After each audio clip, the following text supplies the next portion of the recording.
आणि यानंतरची बातमी पिंपरी चिंचवडमधून आहे। पिंपरी चिंचवडमधील मोशी इमारत दुर्घटनेप्रकरणी कंत्राटदार कंपनीच्या एका बड्या अधिकाऱ्याला बेड्या ठोकण्यात आलेल्या आहेत। अँथोनी लारा रिन्युएबल एनर्जी कंपनीचे प्रकल्प प्रमुख अशोक कुमार गुप्ता यांना अटक करण्यात आली आहे, तर सुरक्षा अधिकारी विजय सपकाळचा शोध सुरू आहे। मोशी इमारत दुर्घटनेत 9 निष्पाप कामगारांचा जीव गेलाय आणि याला कारणीभूत ठरलेल्या कंत्राटदार कंपनीने नियमांचा भंग केलाय।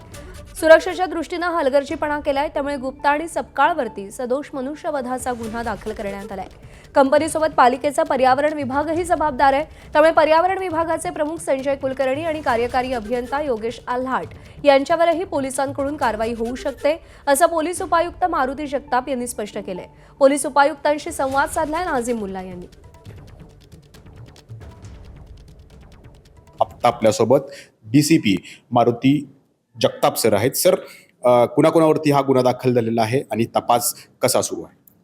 दिनांक 8 जुलै 2026 रोजी मोशी कचरा डेपोमध्ये जी दुर्घटना घडली होती त्याच्यामध्ये एकूण 9 कामगारांचा दुर्दैवांत झालेला आहे। त्याच्यामध्ये काल MIDC भोसरी पोलीस येथे सदोष मनुष्यवधाचा गुन्हा दाखल करण्यात आलेला आहे। त्याच्यामध्ये एकूण 2 आरोपी आहेत।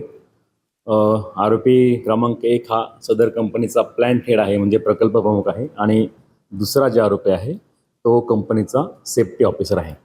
सर, त्यातला प्लांट हेड जो आहे गुप्ता, त्याला आपण अटक केलेली आहे, तर दुसरा जो व्यक्ती आहे जो सिक्युरिटीचा हेड आहे त्याचा शोध कसा सुरू आहे?